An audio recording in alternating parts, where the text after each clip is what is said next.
Hello students, आज के lecture में हम डिस्कस करने वाले हैं एग के बारे में। सबसे पहले जानते हैं कि एग क्या होता है। एग की जो संरचना है वह है ओवम और इसके चारों तरफ, ओवा के चारों तरफ जो प्रोटेक्टिव मेम्ब्रेन्स होती हैं और साथ ही साथ इसमें न्यूट्रिटिव मटेरियल्स होते हैं। ये सब मिलकर के अंडाणु का निर्माण करते हैं। जो लास्ट लेक्चर था उसमें हमने पीतक की मात्रा और वितरण के आधार पर अंडों का वर्गीकरण देखा था। उसमें हमने पढ़ा कि योग की मात्रा के आधार पर हम अंडाणु को 4 प्रकार से डिवाइड कर सकते हैं, जिसमें पहला पढ़ा था हमने एलेसिथल एग, अपीतकी अंडाणु। सेकंड पढ़ा माइक्रोलेसिथल एग या सूक्ष्म पीतकी अंडाणु, और थर्ड था मीजोलेसिथल एग, मध्य पीतकी अंडाणु, और फोर्थ था मैक्रोलेसिथल एग या अतिपीतकी अंडाणु। इन सब जो टाइप थे इसमें योग की मात्रा बिल्कुल जो सबसे कम तो थी अपीतकी अंडाणु में, और धीरे धीरे बढ़ते हुए अतिपीतकी अंडाणु में सबसे ज़्यादा योग की मात्रा उपस्थित थी। दूसरा जो वर्गीकरण पढ़ा हमने वह था पीतक के वितरण के आधार पर। पीतक के वितरण के आधार पर हमने देखा कि अंडाणु को हम समपीतकी अंडाणु, गोलार्ध पीतकी अंडाणु और केंद्र पीतकी अंडाणु में हमने डिवाइड किया और इसके बारे में हमने पढ़ा। आज के लेक्चर में हम अंडाणु का वर्गीकरण करेंगे। उसके डेवलपमेंट के आधार पर, परिवर्धन के आधार पर हम अंडाणु को 2 भागों में बांट सकते हैं। 2 प्रकार के अंडाणु हमें देखने को मिलते हैं। एक होता है मोजेक एग और दूसरा होता है रेगुलेटिव एग। तो सबसे पहले हम देखते हैं मोजेक एग। इन्हें हम डिटरमिनेट एग भी कहते हैं, डिटरमिनेट या निर्धारी एग। तो यह देखने को मिलता है हमें एनालिड्स में, मोलस्क में और एसिडियंस में। इस तरह के अंडाणु में जो अंडे के प्रत्येक अंश का जो भविष्य होता है, फ्यूचर होता है, वह पूर्व निर्धारित होता है। अगर किसी वजह से अंडे के इस पार्ट को हटा दिया जाए या इस पर कोई क्षति आ जाए तो परिवर्धन के दौरान भ्रूण में बनने वाले उस अंश के भाग या अंग का निर्माण नहीं होगा। अतः इस प्रकार के अंडाणु को हम निर्धारित या मोजेक एग कहते हैं। दूसरा होता है रेगुलेटिव एग या अनिर्धारी एग। इस तरह के एग हमें वर्टिब्रेट्स में, स्तनधारियों में देखने को मिलते हैं। इस प्रकार के अंडाणु में जो परिवर्धन है, इसमें अंडे का जो प्रत्येक अंश है इसका भविष्य पूर्व निर्धारित नहीं होता। मतलब जो भ्रूण अंडाणु के ब्लास्टोमियर्स हैं, वे सभी ब्लास्टोमियर्स एक परिवर्धित जीव का निर्माण कर सकते हैं, और अगर किसी वजह से भ्रूण में किसी अंश का एग के अंदर किसी अंश को हम हटा भी दें तो परिवर्धन भी जो परिवर्धित जो भ्रूण है वह सामान्य ही रहेगा। उसमें किसी प्रकार के अंग का कोई अभाव नहीं होगा। इस तरह के अंडाणु को हम अनिर्धारी या नियमनकारी रेगुलेटिव एग कहते हैं।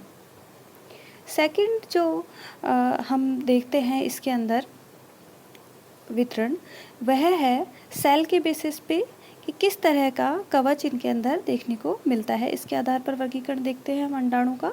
सबसे पहले है क्लीडोइक एग, जिसे हम शकोस अंडे भी कहते हैं।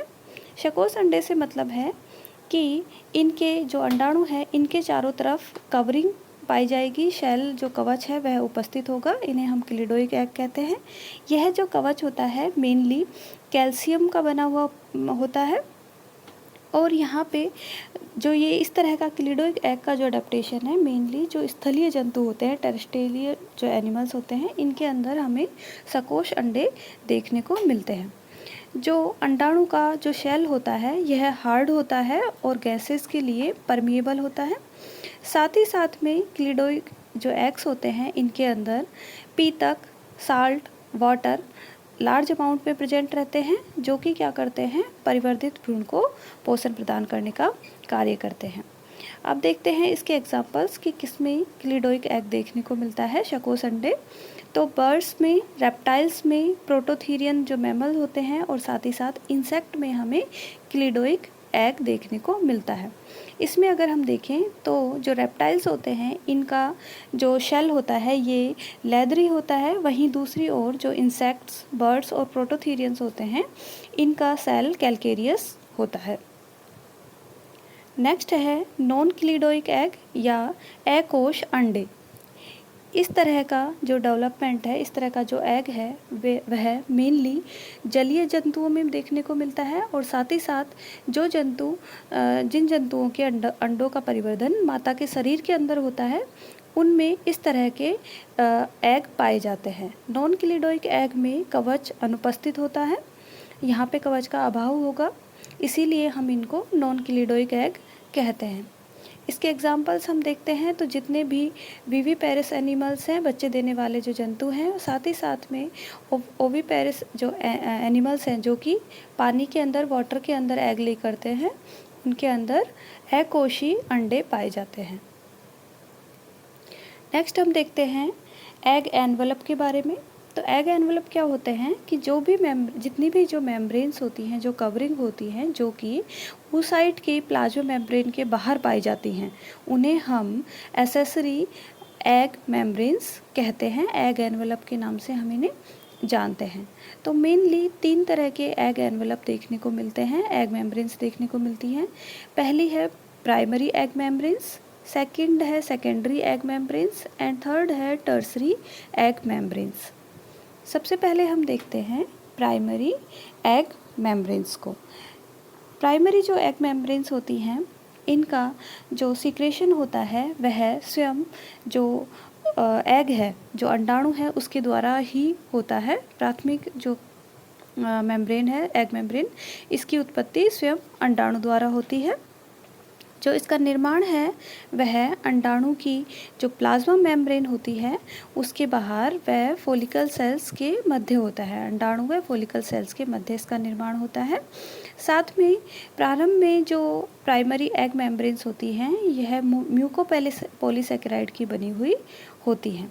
बाद में इनमें फाइक्रस प्रोटीन्स का जमाव हो जाता है। अब हम देखते हैं प्राइमरी एग एनवलप्स के एग मेम्ब्रेन के एग्जाम्पल। तो सबसे पहले देखेंगे हम वाइटेलाइन मेम्ब्रेन। यह मेम्ब्रेन मोलस्क में, एम्फीबियंस में और बर्ड्स में देखने को मिलती है और इसका निर्माण अंडाणु के द्वारा ही होता है। सेकंड है जो मेम्ब्रेन वह है जोना पेलुसिडा मेम्ब्रेन, जो कि किस में देखने को मिलती है, मैमल्स के अंदर स्तनधारियों में पाई जाती है। अंडाणु के द्वारा इसका निर्माण होता है और यह दिखने में अरेखित होती है। नेक्स्ट है थर्ड जोना रेटिकुलेटा। यह जो आवरण है यह शार्क के अंदर, जो कुछ एम्फीबियंस होते हैं और रेप्टाइल्स होते हैं, इनके अंदर देखने को मिलता है। यह जो अंडावरण है ये कैसा होता है, रेखित होता है, रेखित दिखाई देता है।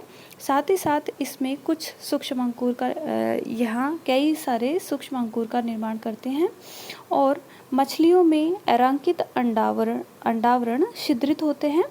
इन छिद्रों को हम माइक्रोपाइल के नाम से जानते हैं। नेक्स्ट एग्जाम्पल है प्राइमरी एग एनवलप का जेली एनवलप।